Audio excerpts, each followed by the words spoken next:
First ever factory outlet Mukunda jewellery KPHP Kothapet Khammam Somajiguda Hanamkonda.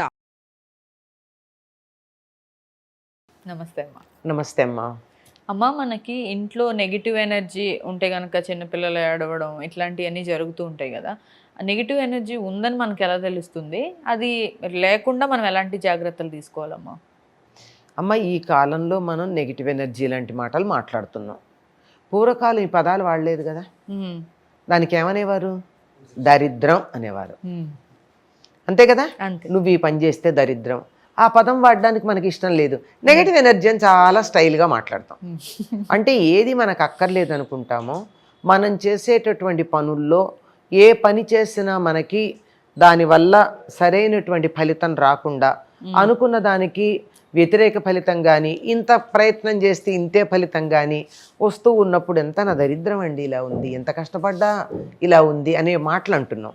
దీన్నే మన వాళ్ళు దరిద్రం అనే పదం వాడారు. ఇప్పుడు నెగిటివ్ ఎనర్జీ అంటున్నారు. ఈ నెగిటివ్ ఎనర్జీ అన్నది ఎట్లా ఉంటుందంటే, దేన్నైనా కానీ అది చెడగొట్టగలిగినటువంటి శక్తి కలిగింది. కొంచెం శక్తి కూడా ఎక్కువ అమ్మ. ఎప్పుడు కూడా నెగిటివ్కి శక్తి ఎక్కువ ఉంటుంది. ఎలా ఇళ్లల్లోకి అది అలా ప్రవేశిస్తుంది అంటే, చెడ్డ మాటలు నిరంతరం ఇంట్లో మాట్లాడుకుంటుంటే, అమ్మయ్య ఇది నేను ఉండదగిన ప్రదేశం అని నెగిటివ్ ఎనర్జీ వచ్చి కూర్చుంటుంది. అంటే మన ఇంట్లో నెగిటివ్ ఎనర్జీ ఉండకూడదంటే ఏం చెయ్యాలమ్మా? చెడ్డ మాటలు, దానికి మనం వెల్కమ్ చెప్పినట్టే. అంతే కదా. మంగళహారతి ఇచ్చి పిలుస్తున్నాం, రా అమ్మా రా, మా ఇంటికి రా, మా ఇంట్లో చాలా చక్కగా చోటు ఉందిరా, వచ్చి కూర్చో అని పిలుస్తున్నాం అనమాట. అంచేత చెడ్డ మాటలు మాట్లాడకూడదు, అది మొదటిది. అలాగే ఎప్పుడు కోపంగా ఉండకూడదు, ఎప్పుడు చిటపట్లాడకూడదు, ఏడవకూడదు, ఎదుటి వాళ్ళని నిందించకూడదు. తర్వాత ఎప్పుడు ఏదో కోల్పోయినట్టుగా విచారంగా ఉండకూడదు. ఇవన్నీ కూడా నెగిటివ్ ఎనర్జీని ఆకర్షిస్తాయి. పైగా కొంతమంది పైకి బాగానే ఉన్నట్టు ఉంటారు కదా, నవ్వుకుంటూ యాక్టివ్గానే ఉంటారు, బాగానే ఉంటారు. వాళ్ళు వచ్చి వెళ్ళిన తర్వాత చూడండి, ఇంకా మన ఇంట్లో ఎంత చికాకు ఉంటుందో. వాళ్ళు కూర్చున్న కుర్చీలో కూర్చుంటే మనకు ఒళ్ళు దురదలు వచ్చినట్టు ఉంటుంది. వాళ్ళు వచ్చి వెళ్ళిన తర్వాత అప్పుడు తెలియదు, కానీ వెళ్ళాక అమ్మాయ్య అనిపిస్తుంది. వాళ్ళు వెళ్ళాక అమ్మాయి అని మనకి ఎందుకు అనిపించింది? ఉన్నంతసేపు మనకు చికాగ్గా అనిపించి, అంటే వాళ్ళ దగ్గర నుంచి నెగిటివ్ వైబ్రేషన్స్ వస్తుంది. పాపం వాళ్ళు కావాలని ఏమీ ఉండదు, కానీ వాళ్ళ మనస్సులు, వాళ్ళ ఆలోచన ధోరణి, వాళ్ళ తీరు అంతా కూడా ప్రతిదీ కూడా ప్రతికూలంగా ఆలోచించే పద్ధతి ఉంటుంది. మనం ఏదన్నా చూపించి ఇది బాగుందంటే, ఏం బాగుంది, దీనికన్నా ఇంకోటి బాగుంటుంది, దీంట్లో ఈ లోటు ఉంది అంటే, ఉన్న ఇంత బాగున్న దాంట్లోనూ ఆ ఉన్న ఒక్క చిన్న లోపం మాత్రమే ఎన్నేటటువంటి ఒక లక్షణం. ఇది ఎంత గట్టిగా, తీవ్రంగా, గాఢంగా వాళ్ళలో నాటుకుని ఉంటుందంటే, వాళ్ళు వెళ్ళాక కూడా మనం ఇళ్లల్లో చాలాసేపు ఒక చికాకు ఉంటుంది. ఎందుకు వచ్చారా బాబు, వెళ్ళాక ఒక రకమైన రిలీఫ్ ఫీల్ అవుతాం మనం. కొంతమందితో మనం మాట్లాడుతున్న వీళ్ళు వెళ్ళిపోతే బాగుండు తొందరగా అనిపిస్తూ ఉంటుంది. కొంతమంది ఇంకొద్దిసేపు ఉంటే బాగుండు అనిపిస్తుంది. అంతే, వాళ్ళ దగ్గర నెగిటివ్ వైబ్రేషన్స్ ఉన్నాయి, వీళ్ళ దగ్గర పాజిటివ్ వైబ్రేషన్స్ ఉన్నాయి. ఈ వైబ్రేషన్స్ ఉంటే కూడా మన ఇంట్లో నెగిటివ్ ఎనర్జీ వచ్చే అవకాశం ఉంది. వీలైనంత వరకు అటువంటి వాళ్ళని ఎక్కువగా ఎంటర్టైన్ చేయకుండా ఉండడం. పైగా అలాంటి వాళ్ళు వస్తే కూడా ఎక్కువ ఇటువంటివి రాకుండా ఉండడానికి ఏమిటంటే, గుమ్మానికి పసుపు రాచి ఉండడం, గుమ్మానికి మామిడి తోరణాలు అవి కట్టుండడం, ఇట్లాంటివి కనుకున్నట్టయితే కొంతవరకు అది అక్కడే ఆగిపోతుంది. మిగిలింది లోపలికి వచ్చింది కూడా మనం తగినటువంటి వాతావరణాన్ని కల్పించుకుంటే బాగుంటుంది. ఒక చక్కని మంచి రసాయనాలు ఉన్నటువంటిది కాకుండా ఉన్న అగరవత్తులు వెలిగించండి. రసాయనాలు ఉంటే అంత ఫలితమే ఉండకపోవచ్చు. వెంటనే దీపం పెట్టండి. దీపం పెట్టడం వల్ల నెగిటివ్ ఎనర్జీ పోతుందమ్మా. కాళ్ళు చేతులు కడుక్కోండి. స్నానం చేస్తే మరి ఈ మంచిది, కాళ్ళు చేతులు కడుక్కోండి.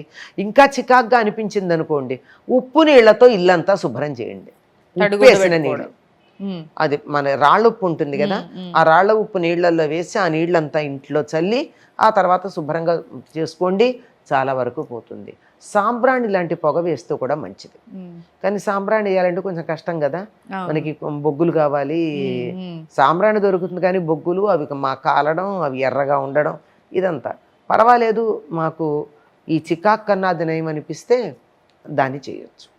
ఆ నెగిటివ్ ఇంపాక్ట్ మన మీద ఉండి మన ఆలోచనలు కూడా మారిపోతాయి కదమ్మా. కాసేపు చికాకు పడతాం కదండి. ఎప్పుడు చికాకు పడని వాళ్ళు అప్పుడప్పుడు ఏమిటో ఎవరిని అది ఉండరాదు అంటాం. ఎందుకంటాం? మామూలుగా అనం ఆ మాట. అంత గట్టిగా ఎందుకు అన్నామంటేనే దాని ప్రభావం ఉంది అనమాట. అయితే అంత తీవ్రంగా లేని వాళ్ళు ఉండొచ్చు. మన పాజిటివ్ వైబ్రేషన్స్ వాళ్ళని ప్రభావం చెయ్యొచ్చు. కానీ అది ఎక్కువ తీవ్రం ఉంటే ఇట్లా ఉంటుంది. కనుక వీలైనంత వరకు మన ఇంట్లోకి నెగిటివ్ ఎనర్జీ రాకుండా ఉండాలి అంటే ఇల్లు ప్రశాంతంగా ఉండాలి, ఇంట్లో వాళ్ళందరూ నవ్వుతూ ఉండాలి, ఆనందంగా ఉండాలి, సంతోషంగా ఉండాలి. ప్రతిదానికి ఏడవడం, అసూయ ఇలాంటివి లేకుండా ఉన్నట్టయితే నెగిటివ్ ఎనర్జీ రాకుండా ఉంటుంది. అన్నిటినీ మించి దైవధ్యానం చేసే చోటకి నెగిటివ్ ఎనర్జీ ఎక్కువ రాదు. అంటే ఎక్కువగా పూజలు అవి చేస్తూ పూజలు అవి మీరు పెద్ద పెద్ద పూజలు చేస్తారో చేయరో అదంతా అనవసరం. కనీసం దేవుడి నామం తలుచుకుంటూ ఉండండి. చికాగ్గా అనిపించగానే మీ ఇష్టదైవం నామం తలుచుకోండి.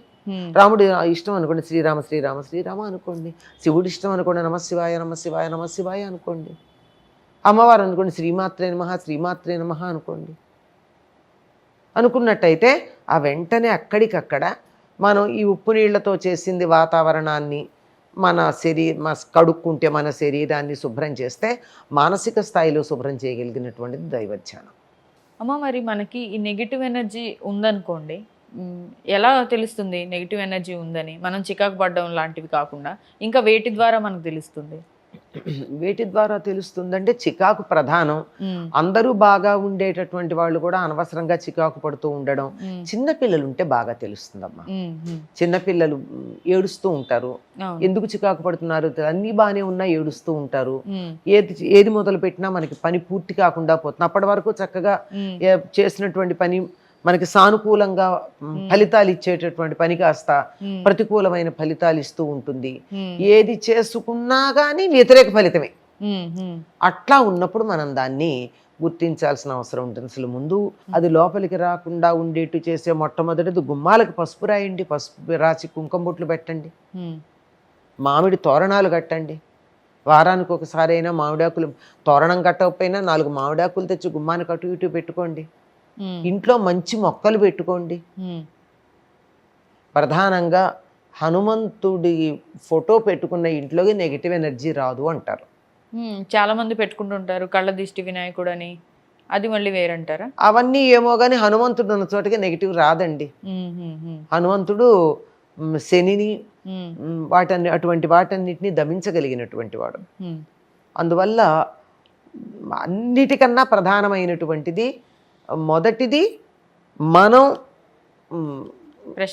మనం ప్రశాంతంగా ఉండాలి, ధైర్యంగా ఉండాలి. ధైర్యంగా ఉన్న చోటకి ఏమీ రాదు. ఆత్మవిశ్వాసం, ఆత్మధైర్యం కావాలి. అది ఉండి దైవధ్యానం గనక చేసినట్టయితే భగవంతుడి నామం చదివేటటువంటి చోటికి నెగిటివ్ ఎనర్జీ రాదు. వస్తే అది కూడా మారిపోతుంది. అది వెంటనే ఇంట్లోకి మారిపోతుంది ఆ ఎనర్జీ కూడా. చాలా చక్కగా చెప్పారమ్మా, ధన్యవాదాలు.